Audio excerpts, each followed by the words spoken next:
Hi everyone. Thought I'd stop in and just say hello and let you know what I'm working on and what I've made. Has anyone told you you're special today? If not, let me be the first. And to get into what I'm making, I made a wall hanging for my front door. Here it is.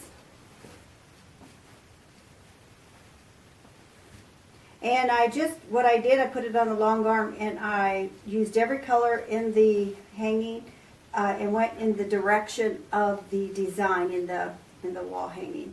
I need to put on the binding, so I'm going to get that done and clean up all the thread nests that are on the back from changing my threads so many times. And attach something so it hangs up pretty good.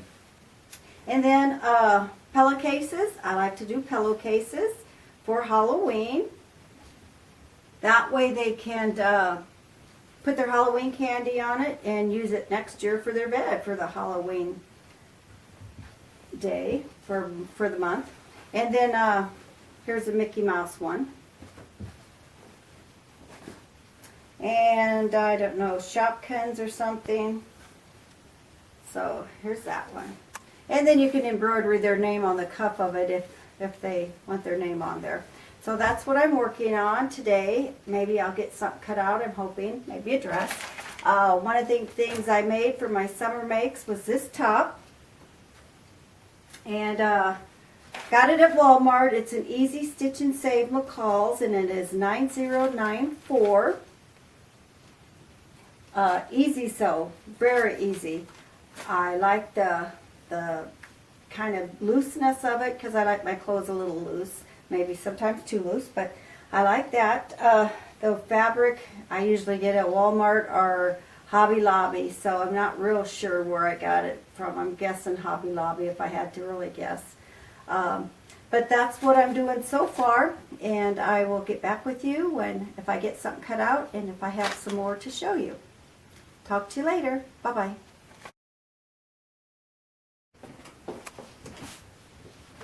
Alright, the way I sew my binding together is I take one long piece and then I take another end of a long piece and I put them together crossways like that and put it under my machine. Keep it straight. And then I sew from one corner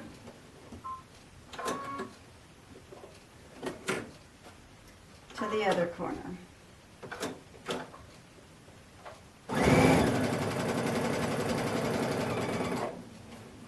Like that. And then I just grab that same one and I place it under the machine. Grab another end. Should have pressed these, I didn't press them. Set it up there like that. Turn it. And sew from corner to corner. And you get as close to them corners as you can. Grab another one, lay it out like that. Set the other one on top of it, grab another piece and set it on top.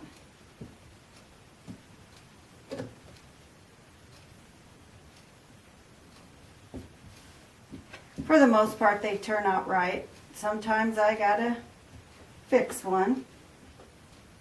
One corner. And just aim straight down.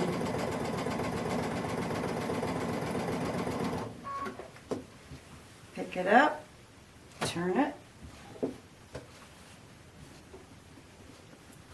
And I'm just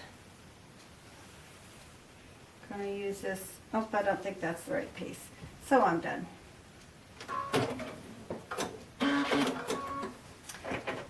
Clip them apart.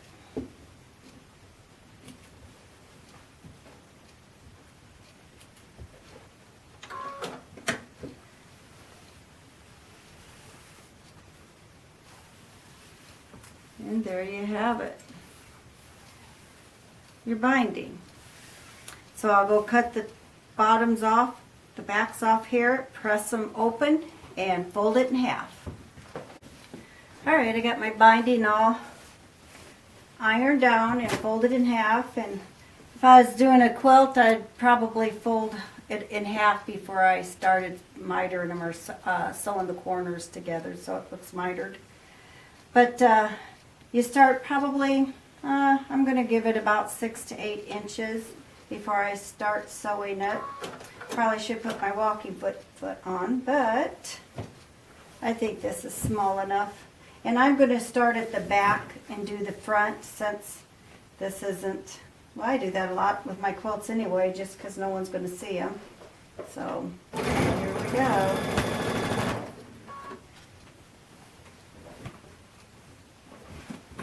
Let's get this a going here.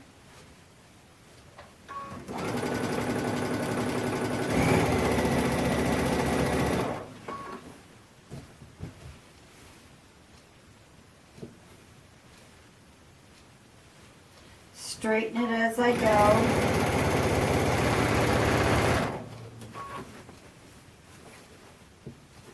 My light's in the way, of course.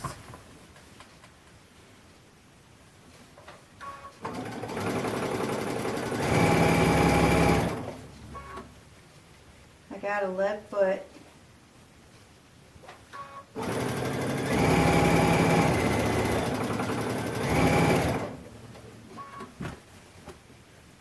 And then when we get down to the corner, oh, I put them on way too soon. And what I did, I was just glued some little hangings on there. Put it on way too soon. So I get about to 1/4 of an inch. Needle up, press your foot up. Bring it out, turn it, hold it down, make it even, turn it around,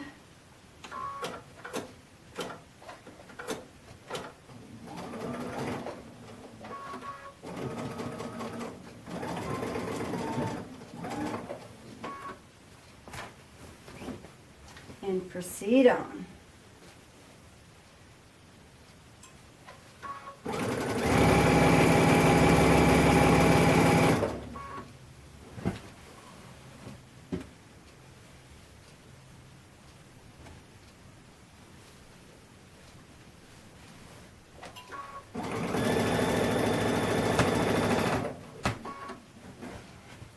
I do not pin my binding on. If I do anything on a big quilt, I'll use them little clips. And I find as I start sewing it, I have to remove them anyway. Because I don't, nothing seems to stay where you want it.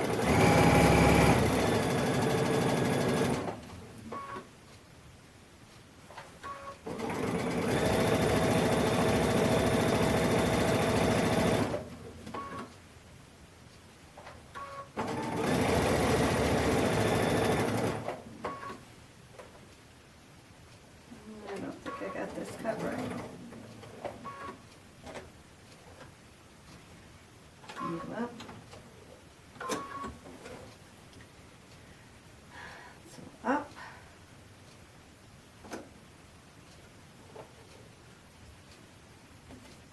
Over. Make it even. Turn it around. I will stop there so I don't bore you to death.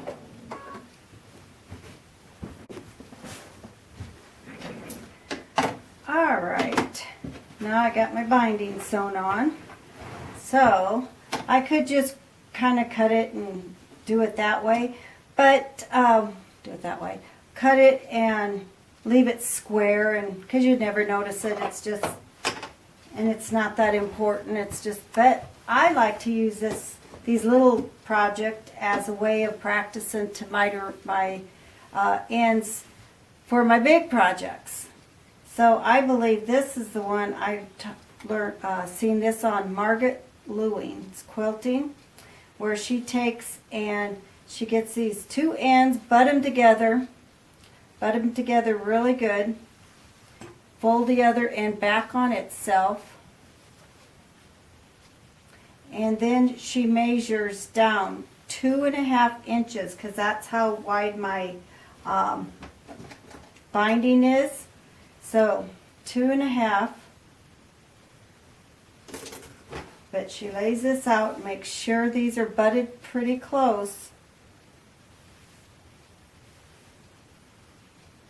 And then after it's butted close, fold it back on itself, measure down 2.5 inches and cut.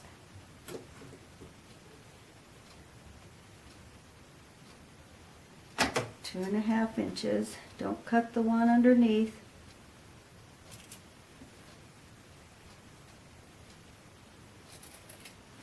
Ta-da! I did it. Okay. And then she said, take this one, lay it out, and then take this one. This is where I get a little confused. So I gotta take this one. If I lay it out, it's going to be mitered. So I think I'm doing it right. Thank goodness for seam rippers. If not, you gotta just get them straight there. And I think I'll use a pin just to hold it in place. Get it under my machine. Let's see if it works. Get it straight under my machine. Oh, I probably could let some more stitching out.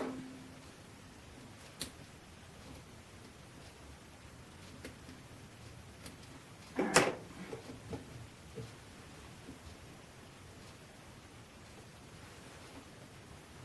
Get it under there.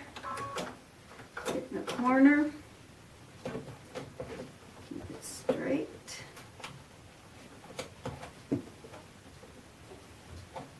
Oh my goodness.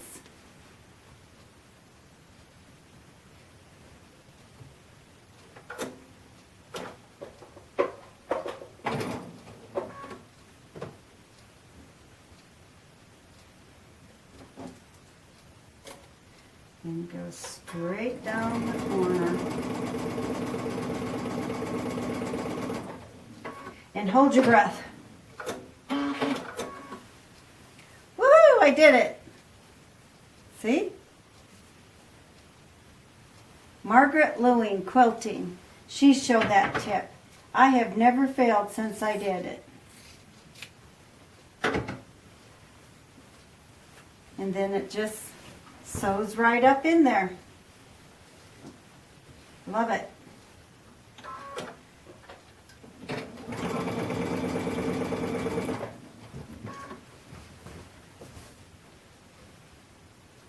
Fits perfect, like a glove.